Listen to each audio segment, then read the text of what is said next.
right. Good bye week. Got rested up, got practice in, kept the fundamentals and timing sharp, and now it's 100% focus on Oregon.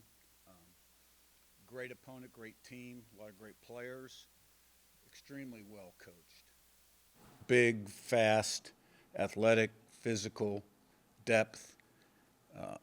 Coach Lanning done a tremendous job recruiting, development, retention. He probably one of the most impressive young coaching phenoms to come around in a while, I would say. Haven't been in this game for a little bit. They're a great football team. Looking forward to the challenge, confidence in our team. Mason, Zach? Yeah, Curt, you mentioned their depth. Is it a step above? I mean, you talked about Oregon being kind of one of the teams with unlimited resources back in April. Is that kind of a direct result of that, where you see just their depth is a step above maybe the rest of the Big Ten? Well, I don't know what their resources are. All I know is they got a lot of good players. Zach and Pete? Curt, I imagine your roster and the way you preach is to approach every game the same way. But you guys have now played in a lot of these really sort of high-profile matchups in a short space of time. Do you see your players just at all more comfortable that none of this seems new or sort of overawing to them? I guess maybe the way it might have even a little bit a year ago. Right. Well, I haven't seen our players in a couple days, and we have a veteran team, so they've been around the block, and most of them have been in games like this before. Pete, upper left, and Jim? Yeah. Hey, Curt, I guess what makes Dante Moore so effective, and is this the deepest group of receivers you guys have faced this year? Yeah. Well, he's playing really well. He's another guy. Got big-time arm talent, quick release, accurate. He's very athletic, very fluid, can run, extend plays, change of direction. He's getting the ball out on time, rhythm, and he snaps it off really quick. He's really impressive on tape. And the wide receivers are equally as impressive. Tight end, good depth there, good depth at running back. They spread the ball around. They use the field, and they run the ball well.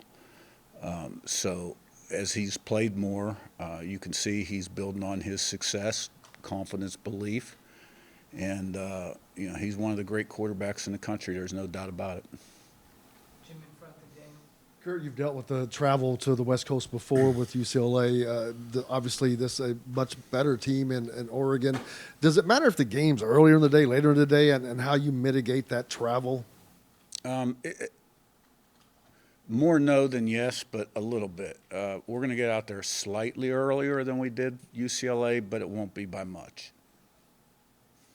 Daniel in front, and Jarrett? You had mentioned after the playoff loss last year that what separated y'all from those elite teams on the road was they're just a little bit stronger, had a little bit more size. Do you feel like y'all have, trimmed that margin at all, roster-wise, roster Well, we're not as construction? big as Oregon. I mean, they can roll 4 inside guys at D tackle or 330 plus.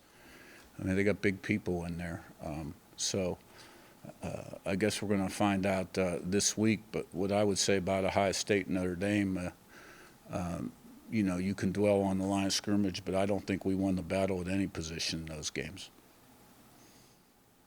Jarrett on your right, and Zach B? You mentioned after the Iowa game, you guys didn't really check out of things or let Fernando audible out of things because of the road environment and the crowd noise. Do you anticipate sort of the same line of thinking going to the Oregon game? We've never been a check audible team, really, to be honest with you. Early on at JMU, maybe we'd send a play in, and he had to have a certain look, and he'd look to the sideline, but we quit doing that after year 2. We don't do a lot of it. We talk about doing it at times, and we'll see what this week brings. Zach B in front, and Joe? You talked about after Iowa that Fernando passed that test in Iowa City. What will he need to show you this week to pass a test against Oregon? Well, he made some outstanding throws against Iowa. I don't recall that exact comment. Left some plays out there too, but he was under pressure quite a bit as well. I just want Fernando, like the rest of the guys on the team, to relax and play their game. You know, we just got to go out there and play our game and play it well. Joe on your left, then Josh. Dan Lanning has one home loss to his name, and Autzen is an incredibly tough atmosphere. How much did that Iowa game, atmosphere-wise, kind of help in preparation to going out to Eugene? Well, I think any time you do something the second time, it helps that you've been through it one time before. And Iowa was, you know, it was a sellout. It was loud.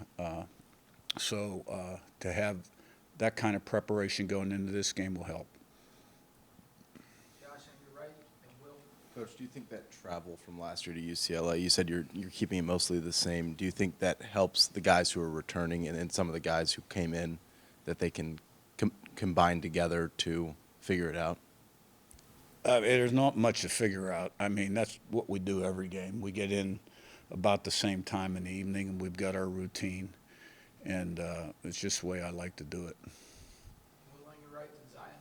Coach, what's your mindset like going into a big game like this on the road? I mean, you know, I'm trying to get as much done today as possible and find the edge. And like every game, you know, you really, I say it all the time, you prepare for them all the same. Otherwise, you'd be doing a disservice to your team if you're all in one game and not all in on another, right? So from that standpoint, it's pretty much the same. Zion on your right, and back to Niz. When you mentioned maybe not being quite as big up front as Oregon is, how do you kind of combat that going into the game on Saturday? Well, you put together the best plan for your team that you think gives you the best chance to be successful. But I have confidence in our team, right? They are big, they are athletic, they are a very good football team. We're a good football team. Niz on your left, last one. Yeah, Curt, do you have any update on the status of D'Angelo Pons, and kind of when you watch the film, how do you think the secondary held up without him against Iowa? Mm-hmm. Yeah, I expect Pons to be fine and play. We found out late in the week he wouldn't be available for the Iowa game. So Coach Haynes took out the eraser and ink pen, and game plan changed a little bit, played a little bit more zone than he was planning on playing going into the game. And I thought we did well. All right, thank you. Thank you.